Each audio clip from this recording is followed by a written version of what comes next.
Friday night is for headbangers. So as we enter the final week of the high school football regular season, who will keep rocking into the playoffs and who will have to admit, hey, the party's over? As district championships are decided, points in the power rankings are likewise being crunched. A super busy Thursday now leads into Sportsline Friday night.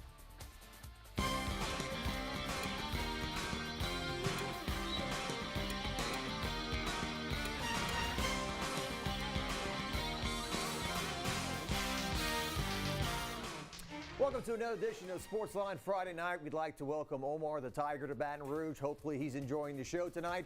Kevin Baptiste is alongside myself. We went with this game as our first game. I thought the score might be a little different than what it ended up. It was still entertaining, though. It wasn't a high-scoring fest, but Brusly and Asuma, it still had that little entertaining. You had to stick around to the final buzzer. So let's get to those highlights right now. I started the game with the Asuma band because there was not many highlights in the first half. It was a scoreless game until late in the second quarter when Asuma, they were just outside the red zone. It's going to be Elijah Parker's going to roll out. He's going to hit David Johnson. He's going to get the catch and then make a move into the end zone. But Asuma went for 2 points and they did not get it. So 6-0 at that point. And then third quarter, Brusly came out firing. It's going to be Patrick Gales gets the handoff and he gets into the pylon for the touchdown. And Brusly tied at 6. They're going to take the easy way, the PAT, and that's Alfredo Huardo. Knocks it through the upright. So 7-6, Brusly in front. Skip ahead, 3 minutes left in the game. Asuma, they got to have it on their own 15. Oh. How about that, Jock? A little hook and ladder. Parker to Divon Shavers, and he's going to do the lateral to Jacob Roberts. So Asuma, they are in Brusly territory, and they're trying to get something going. 2 plays later, Parker's going to roll out, takes a shot down the field, and check out the ricochet into the hands of a white jersey. That's going to be Jude Lejeune with the interception, and Brusly, they go on the road and get a real knockdown, grinded out win over Asuma. 7-6 is the final, but Asuma, they should still be good to get in the playoffs as well as Brusly. So, I mean, not many points, but down to the wire. Hey Jude, wrapped it up with the interception there. All right, let's talk about Plaquemine and Broadmore this evening. And Plaquemine, boy, they have had one heck of a season. They received the opening kickoff, and this is John Walker V. He takes it in, and he is going to bring this thing back 80 yards for the touchdown. The extra point was missed, so Plaquemine at that point leads 6-0. The Green Devils looking for their 9th straight win after a season-opening loss to Zachary. After a Broadmore 3-and-out, the Green Devils back on offense, and quarterback Nicholas Victorian hands off to Tyrese Mosby, one of the top running backs in the area. He goes untouched, 45 yards for the touchdown. Plaquemine up 13-0. Mosby came into this game with nearly 1,700 yards rushing on the year. Broadmore stopped on offense again, so Plaquemine takes over. Victorian fakes a handoff, goes deep to Walker V, who makes the leaping grab, jukes to his left, gets to the sideline, and then the end zone for a second touchdown. And just like that, Plaquemine is out to the 20-0 advantage. Still in the first quarter, it's 27-0, and Victorian looking for Dejan Bellinet. And in the end zone, he's got it. Touchdown, Green Devils, and Plaquemine rolls by the final of 51-6. And so I took a look at it. They were number 3 in the power rankings coming into this one. So they're setting up for a very strong place in the playoffs, which whenever we get the brackets, that's another story. All right, that's right. Prairieville taking on St. Thomas Aquinas. This was a Thursday night game. The Hurricanes wrapping up their inaugural season. Prairieville's defense was strong all night. They sacked the quarterback, Chase Oleman. That is Brody Creel with the sack. And then it's Charlie Green pitching to Cadron Bartholomew for the touchdown. 14-0 Prairieville in the second quarter. Then the punter, John Guerin, back to, and it's fielded by Jamarian Meady at the 5-yard line. There's a rule sometimes not supposed to return a punt inside your 10 or 5. That's the rule, but it looks like he's getting away with it right here. Breaking the rules. 95-yard punt return for John Guerin, and it's 20-0 Prairieville at that point. Prairieville back on offense, then Charlie Green hits Preston Ronaldo for the touchdown and puts it up. There's his man, 27-0. They weren't done. It's been kind of a rough year. We saw him hit Ivan Sanders for another touchdown to make it 34-0. So the Hurricanes finished their first year 2-8. St. Thomas Aquinas, I know they're a smaller classification. They were 1-9 this year. We used to cover them when they were a lot better than that. All right, let's see how Prairieville will build on this going into next year. All right, let's go back to last night. Bel Air hosting the Baker Buffaloes, and Bel Air led 8-6 at the half, looking to pad on the score as Jaden Bangwell gets the handoff. He's off to the races. Big first down pickup into enemy territory. But on the very next play, Bangwell gets it again, and he's going to put it on the turf. And that's recovered by Baker's Roy McBride Jr., who was stopped short after a nice return, but he gives his offense something to work with. So Bel Air needs to get a stop as Malik August rolls out of the pocket, makes a throw. Ooh, it's throwing across your body. That's just not smart right there, and he pays the price. That pass is intercepted by Kimron Robinson, one of his 2 interceptions on the night. But later on in the fourth quarter, it's tied at 8 after a safety, and Michaelin Landry takes the ball, follows his blockers, and gets his way down into the red zone. And on the very next play, August keeps it and runs into the end zone as Baker would take the lead and would hold on for the win 15-8. So the Baker Buffaloes, they're back on campus, and they're going to be pretty good seed in the playoffs whenever we get those brackets. All right, well, it's time to announce the Week 8 winner of the Harold Perkins Junior Sign Football for the Dr. Pepper Make That Sack campaign. This week's football for the most sacks goes to Damone Keith Joseph from Liberty Magnet High School. We're getting down to the end of this campaign. Only a few signed footballs are left. Don't forget the recipient of the $5,000 tuition award will be announced in early November. Congrats, Keith, and be sure to follow all season at drpmakethatsack.com. Coming up after the break, Zachary and Catholic. John Eads recaps that, and it is quite a recap.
Catholic and Zachary played Thursday night. They combined for 128 points and over 1,100 yards of total offense.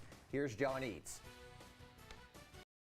A Thursday night battle that builds and builds and builds throughout the regular season and is finally decided in Week 10. Zachary hosting Catholic with a win. The Bears lock up the District 4 5A title, but with a loss, complete chaos. Seat back, be physical. We got to put hats on our hat. The Broncos coming off a tough 14-3 loss at Central, and things didn't exactly get off to an ideal start for Zachary in this game. Traylon Sept catches the kickoff, but slips on the wet turf and is down at the 1-yard line. Hey, they're going to bring pressure. On the very next play, the snap sails over Caleb Gonzalez's head and out of the end zone for a safety. The Bears then take that free possession and score. Jaden Miles waltzing in. I'll tell you all right now, this guy scored a lot of touchdowns. It's 9-0 Bears, just like that. Here we go, Bears! The rough start just continued for Zachary on third down. Gonzalez throws, and it's complete to Christian Brooks, but Harrison Kidare jars it loose, and Max Maurer falls on it. The Bears then turn that into points. Baylor Graves dotting up Porter Fourier for a touchdown. Catholic would also add the 2-point conversion to boost its lead to 17-0 less than 4 minutes into the first quarter. Zachary desperately needing an answer, and DeVecchio Ruffin would provide it. The senior finds a crease, takes it 55 yards all the way for a touchdown, and the Broncos are on the board. It's 17-7. But Catholic's offense just kept on trucking. The Bears with good field position after a short punt. Miles totes the rock and flashes why several D1 schools are heavily recruiting the young sophomore, showing off the speed and the power for the score. Catholic leading 31-14, but folks, we are far from over here with the first half. Hey, go! Third down for the Bears. Graves flares it out to Alex Hafeen. The block set up perfectly, hat on a hat, and the senior off to the races. An 88-yard touchdown catch and run. Catholic in full control, 38-21. On the next drive, Gonzalez fires over the middle. It is tipped and intercepted by the same guy. Maurer with another takeaway. That leads to another Miles touchdown scamper, his 4th TD in the first half alone. 44-27 Catholic, finally at the break.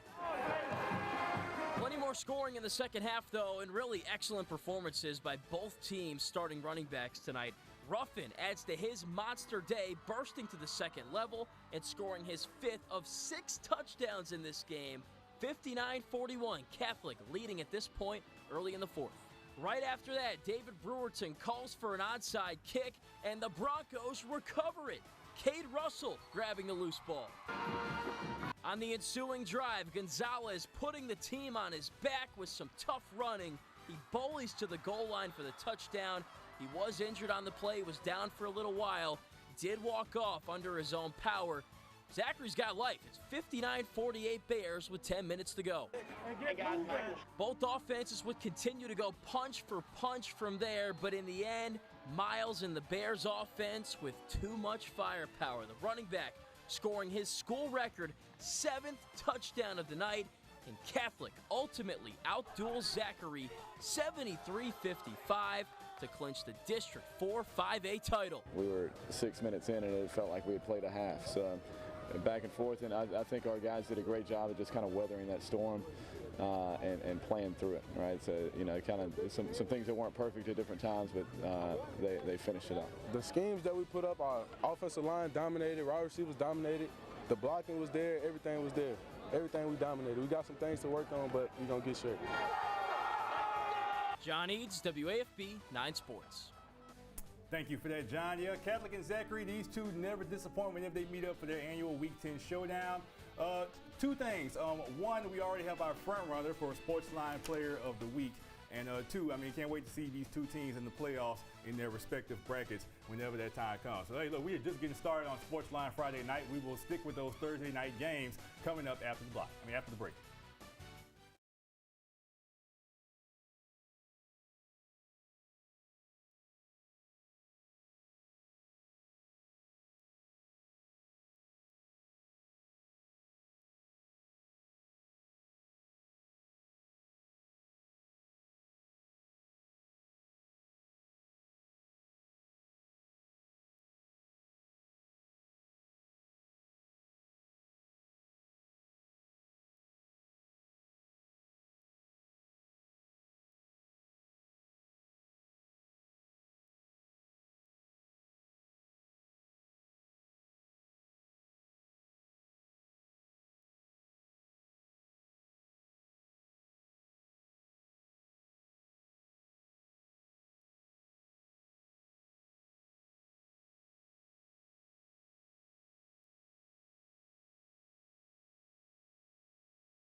Welcome back to Sportsline Friday night, Thursday night action. Scotlandville playing host to Central.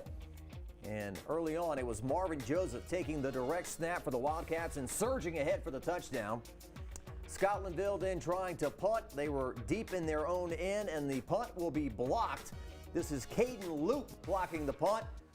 And Central has great field position there. That will lead to Ja'Cory Platt. He fires out the quick pass to Tyron Williams, who is off and running into the end zone. That would make it 14-0. The Wildcats go on to win this one by the final of 36-20. So Central, a 9-1 regular season. Their only loss was to Catholic. Scotlandville, on the other hand, it appears their season is done. They're 2-8 and they're 32 in the power rankings. All right, let's stick with last night, the little District 5-5A battle, Live Oak and Dutchtown. Dutchtown trying to clinch at least a share of that district, and Live Oak trying to stay a little ahead in their final spots for a playoff spot. And Dutchtown got out running in this one. It's going to be a pick six by Dutchtown's Braden Dunn to give the Griffins the early 7-0 lead. And then Dutchtown's offense is going to get on the field, and LaKeydron Harvey is going to break up the middle for a first down. So that moves the chains, and later in the drive, Dylan Champagne is going to keep it, weave his way through traffic before he is brought down for a first down. And then after you run so much, that's when you hit him with the pass. And Champagne's going to throw the screen to Chase Adams. It's a great block from Martell Rogers.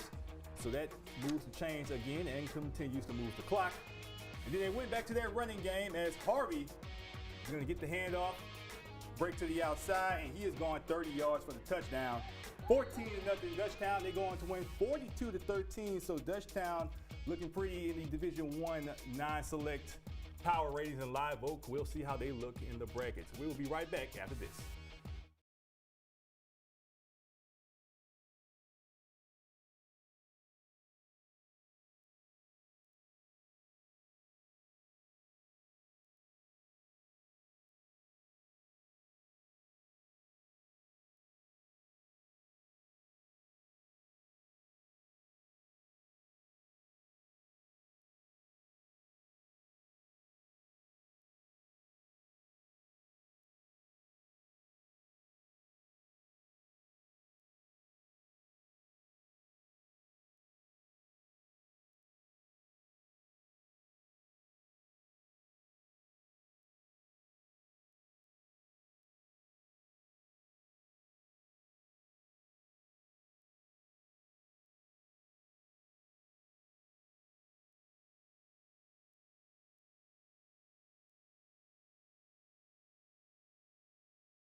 Welcome back to Sportsline. Walker was hosting East Ascension last night. Walker just about half their spot secured in the playoffs, while East Ascension trying to crack that top 28.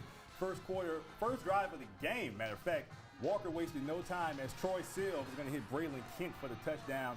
7-0 Walker. And then their defense got the stop. Offense got right back at it. They started this drive on their own 10, and Troy Silva is going to cap off the drive with a QB keeper, 14-0. So Walker looking like they're going to go for a blowout here, but Ascension says not so fast.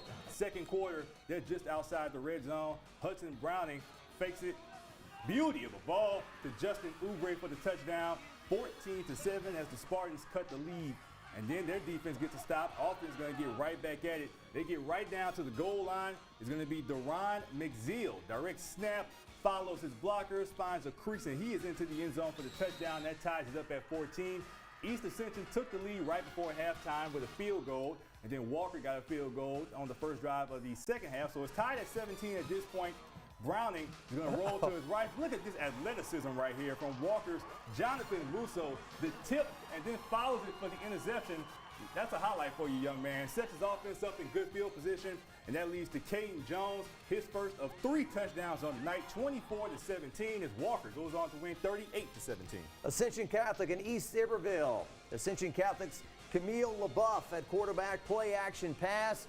And he will find his man, Trevin Seymour, who breaks the plane for the touchdown. The PAT was good. The Bulldogs up 7-0. You know Chad Elsey's going to be in the highlights somewhere, and here he comes up the middle for the long touchdown run. 2-point conversion was good, and the Bulldogs led at that point 15-0. Finger roll. Score now 23-0 Ascension Catholic. East Iberville's Colton Melanson drops back, and he's going to be intercepted by Mace Melanson. One of the few times you'll see a Melanson intercept a Melanson. Welcome to South Louisiana. Then Chad Elsey Jr. trucks a defender, gets into the end zone. The PAT is good. It was 30-0 Ascension Catholic. They win easily, 49-6. They are 9-1, so they obviously will have a very great standing in the playoffs. All right, so like I said, we are done for Sportsline Friday night right here on WAFB, but we will continue on WBXH, and we will also continue for those watching on streaming. There's your list to find WBXH. For Jock Say, I'm Kevin Baptiste. Y'all stay right there, get on BXH, because we are far from done with Week 10 of Sportsline Friday night.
Welcome back to Sportsline, everyone.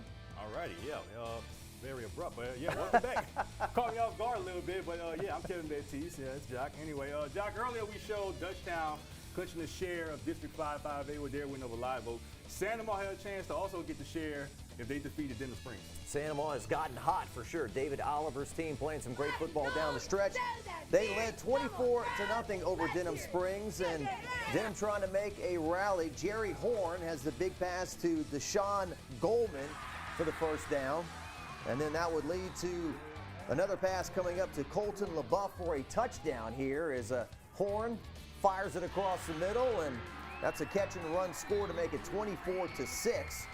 Denham will go for the 2-point conversion, and Horn will power his way in. It's good. So it's 24-8, Santa Maria out in front. But then Horn back with the football, trying to rally some more. But the pass to Tylen Haynes bounces off his hands into the hands of Traver Delhay. Delhay with the interception, and Cooper Babin had himself a night. Pass to Timothy Johnson Jr. in the end zone for the touchdown. Johnson had 2 touchdown catches. It was 31-8, Gators out in front. And then Babin drops back and showing you that he's a runner as well, breaking a tackle for a first down. And that would lead to another touchdown pass to Reed Mayers to make it 38-8. And that was your final score, as Babin was 11 of 16 for 163 yards, 3 touchdowns. The Gators have won 5 straight games. They tied Dutchtown for the 5-5A district title. All right, congratulations to Santa Maria. All right, let's take it to a District 6-4A battle. St. Michael taking on McKinley. McKinley was up 7-0 at this point, and Jackson Sampson is going to get the carry for the Warriors for being taken down. And then you got a little extracurricular activity. Hey, man, what you doing after the game, bro? Let's link up. And that's probably what they were saying in the huddle. And then Sampson tries to keep it himself, but he is sacked by Malachi Stevenson. Nice sportsmanship. He picked him up. He picked him up, so, you know. But St. Michael, they cash in. Is going to be C.J. Leviston. Takes the handoff into the end zone. So that ties it up at 7. And this game would go into overtime. So McKinley gets the ball. And Montrell Bell is going to be sacked by Grayson Boudreaux. And St. Michael will get the ball back. So Sampson goes up the middle and gets in the end zone. And the Warriors, the touchdown. McKinley trying to make something happen here. They're trying, as Johnson trying to find something. And he does? And he does, all right. He hits Jaden Dent, but he was out of bounds. So it does not count. Sorry. 14-7 is the final in this one. So St. Michael, they are good for the Division II Select playoff. McKinley, they have the last spot right now. So it's going to be interesting to see how that shakes out. Right on the bubble. All right, Parkview and Glen Oaks. This was a Thursday night game. It was senior night for Parkview. First drive of the game, Glen Oaks trying to make something happen in the passing game, but Gatlin Grace is there for the interception and the pick 6. It was a very graceful return. 2-point conversion was good. 8-0 Parkview to start the game. Later on, it's 7 Domingue running up the middle, running it down to the 5-yard line, to the outside, I should say, before he is brought down. And that would lead to Noah Graves. Looks like he's in trouble, but makes some moves and takes it in for Parkview's second touchdown of the first quarter. It's now 15-0 Eagles. The struggles would continue for the Panthers offensively. There's a quarterback sack. The ball will pop out, and Grant Harrington gets the scoop and the score. Parkview, no trouble, as they would go on to win this one 57-0. So after a 2-3 start, the Eagles have now won 4 of 5. They are very comfortably in the playoffs with a 15 power ranking. All right, let's go across the river to the west side into the cane fields.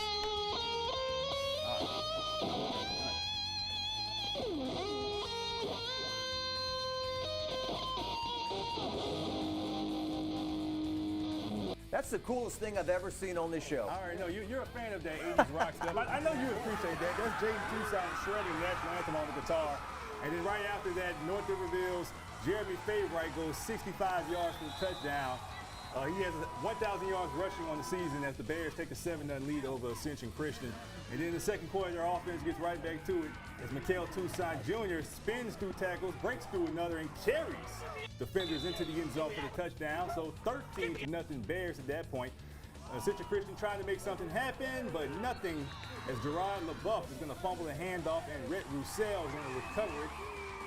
Well, no, sorry about that. James Matthews recovers it. Sorry about that. And then the offense gets right back to what works.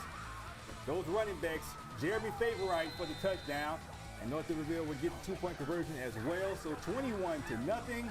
And then Still in the second quarter, when you run so much, that's when you hit him with the pass. And Justice Roy goes up top to B.J. Melanson for the touchdown. 41-13, North Iberville. Jock, they will probably get a bye. North Iberville in the playoffs. Doing a heck of a job. Jimi Hendrix, by the way, in the late 60s, national anthem. All right, more Sportsline coming up.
Welcome back to the show. Catholic of Point Capee already locked up the District 5 1A title, but a chance to complete their first undefeated regular season since 2006. Hosting Opelousas Catholic, the Vikings face a third down.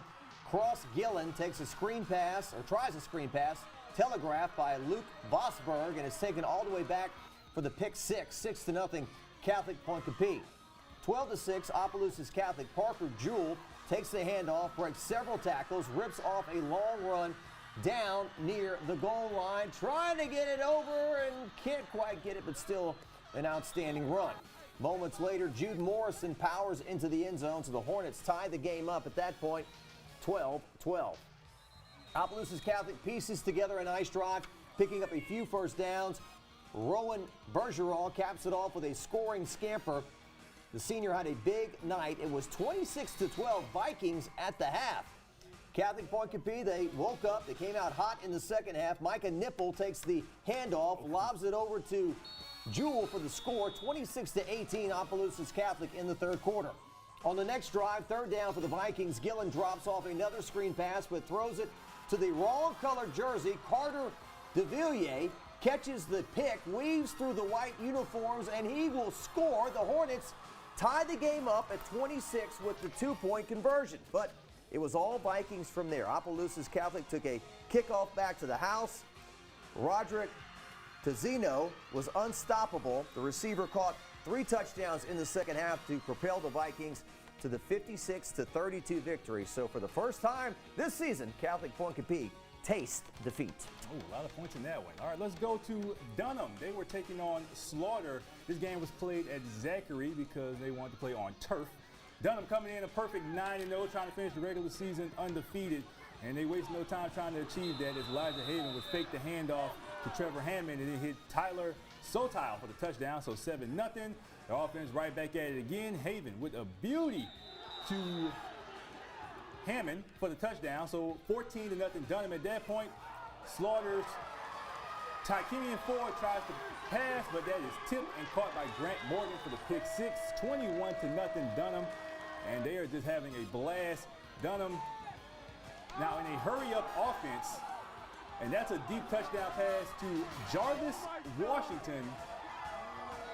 That had to be about what, 85, 90 yards maybe? 28 to nothing. Did a little kung fu celebration. Slaughter trying to pass, and they're unsuccessful. That's picked off by Jerome Harris. And how about not one, but two pick sixes for the Dunham Tigers? House call 35 to nothing. And then the offense would get the ball back again, and they would keep it going as Haven, little fake to Hammond, again for the touchdown, 42 to nothing. Slaughter would scratch though. You do not want to get shut out. And right here, Ford is going to throw to Kyron Jackson. Go ball for the touchdown, 42 to 6. They got the 2-point conversion, 42 to 8. Here's the 2-point conversion right here. Little sprint out. Oh, little flip. All right, improvisation. Like that one from the young man. You take it. Good job. As Dunham goes on to get the win 56 to 16. 10-0 for a regular season for Dunham. They should be the top seed in Division III Select, and Slaughter, they will be in the playoffs as well. All right, what's up next, guys? We got Tara and West Feliciana. First quarter, West Feliciana. Thomas Temple III fakes the handoff. The pass complete to Braden Toney for a big gain. And then Thomas Temple III, I just want to call him Collis Temple III. But we're throwing touchdowns, or we're trying to score touchdowns, not shoot three-pointers. Handoff to Teldrick Robinson as he fights through tackles, making his way into the end zone for the score. 7 to nothing, as the extra point was good. And then a little bit later, Tara's Adrian Coleman fumbles, recovers the snap. He couldn't get anything going. The Trojans met with a host of Saints. And here's Thomas Temple III, pass complete to Braden Toney for a nice gain before he's taken down. And then Temple III, handoff to Teldrick Thomas, and he makes his way into the end zone for the touchdown. It was 14 to nothing at that point. Let's see our final score from this one. West Feliciana, no problem, 42 to 6. All right, Northeast, they were getting pumped up and ready to go for their senior night as they took on East Feliciana. And on East Vale's first drive of the game, Mikhail Cannons get the handoff, runs up the middle, loses the ball, and that's recovered by Jashawn Watkins, so a big momentum shift right there. But East Vale's defense gives it back to their offense, and Cannon makes up for it as he runs in for the touchdown. The 2-point conversion was good, 8 to nothing Tigers.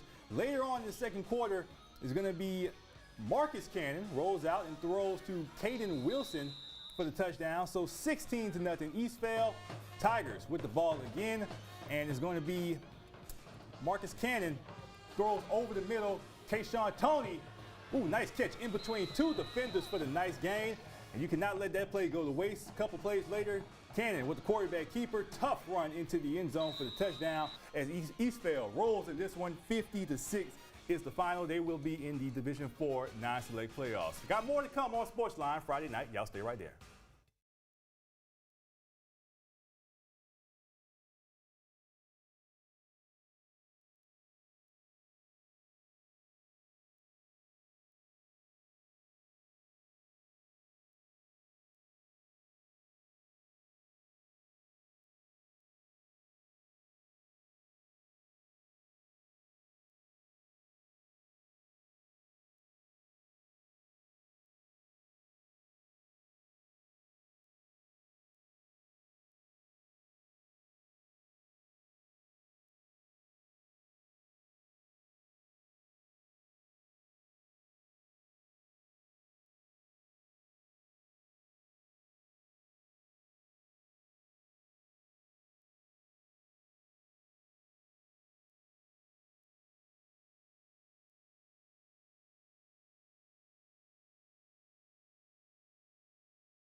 Welcome back to Sportsline Friday night stretch run here. Port Allen and U-High. Quite a week for U-High. Handoff was fumbled and recovered by Daryl Nelson for the Pelicans. That leads to Laper and Jones. The pass complete to Brennan Gibson as he uses his legs to get into the end zone. It was 22-6. U-High up at that point. U-High back on offense coming up. Emil Picarella. His pass is complete to Zay Martin. And Martin coming up here will break some tackles and have a nice gain for the Cubs. Obviously, in case you missed it, the Cubs forced to forfeit all 7 of their victories earlier this week. They are 0-9 heading into this game. They have filed an injunction. In the meantime, it's Picarella, the handoff to Sage Ingram, and he makes his way into the end zone, 28-6 at that point. And then Gibson fakes the handoff and keeps to himself. Turns the DJ Coleman. And then Emil Picarella, pass complete to Zay Martin, and he breaks his way for the touchdown to make it 35-6 at that point. The student section liking that. Brennan Gibson fakes handoff again and trying to get away from the black jerseys, and he does somehow. That is one heck of a play. Something. Oh, watch out, girl. And he's going to score. Look at that. Heck of a play. The 2-point conversion was no good, 35-14. So technically, U-High gets their first win. I think they're on the bubble at 1-9. Yeah. But there's an injunction filed. Yeah, McKinley, they have that last spot. U-High's right behind them. Wow. So, all eyes will be on them for the next 3 days on that one. All right, let's move on. St. John hosted White Castle in a 1A rivalry, and it's going to be St. John with the ball first, as White Castle just taking their sweet time getting on the field. All right, guys. Amaya Wilson will start the scoring off for the Eagles with this rushing touchdown to put St. John up 6-0. But then White Castle will respond quickly as Javon Woods is going to hit Shadrick Allen on the screen, and he's going to go the distance. Ooh, nice little juke right there. And that ties the game up at 6. Let's fast forward to the third quarter, and that's when most of the scoring would happen. Caden Canella would get in for the score. That would make it 26-24 St. John after getting the 2-point try. Next drive, the Bulldogs would regain the lead with this Jamal Brown rush as he gets his face mask just completely ripped off. White Castle would take the lead, making it 32-26, and then Canella would not let the Eagles quit. If he would take this handoff into the end zone for 6, that ties the game. But the Eagles would not convert the 2-point try, and 2 minutes remaining for the Bulldogs. They get in the end zone, and who else but Shadrick Allen, as White Castle will go on to win this one 40-32, but both of these teams will make the playoffs on their respective sides of Division 4. Episcopal looking to have a little tune-up before the playoffs, taking on Capital. The Knights already up 50-0 in the second quarter with 4 minutes left to play. Cameron Wilson, his pass is intercepted by Tones Cuvillon. Cuvillon, nice big run for the Knights. And then it's going to be Michael Keller, the handoff to Taj Callahan. And Episcopal had no problem in this one. It was 50. Oh my goodness! I had 57-0. 57 at the end of the third quarter. 72-zip was the final. Let's just move on to the next game. Liberty was at Woodlawn last night in a district battle. Second quarter, Liberty's Colin Stevenson is going to go 12 yards up the middle and carry some purple jerseys into the end zone with him. The 2-point conversion was good, 8-0 Patriots. Still in the second quarter, Bryce Preston is going to throw the pass, and that's going to be tipped and caught by Aaron Elsie. Nice awareness by Mr. Elsie right there, who takes it 65 yards for the touchdown, making 14-0 third quarter. How would Woodlawn respond? Is that definitely deserves a replay. Look at it again. Nice little tip drill. But Woodlawn would not go away easily as Jacob Jala gets inside the 10 right here, trying to bring them down, but the Panthers did not score on this drive. However, they scored 15 points in the fourth quarter and went on to win by the final score of 15-14. Not how you start, but how you finish. We got some more scores, guys. What scores we got? Yeah, just recap once again in case you missed it Thursday. Catholic, the shootout over Zachary. That's a football, not basketball score. Meanwhile, it was Brusly 7-6 over Asuma. 1-point game there. Entertaining, but not a lot of points. Central, that was Scotlandville on Thursday night. And so we will see what happens with the playoff brackets when they come out. The UI situation still lingering out there. Thanks for joining us on Sportsline Friday night. This show is on YouTube in case you missed the start. You can always watch it there. For Kevin Baptiste, I'm Jacques Doucet. Good night. The playoffs start next week. Have a great weekend. Go Tigers, go Jags.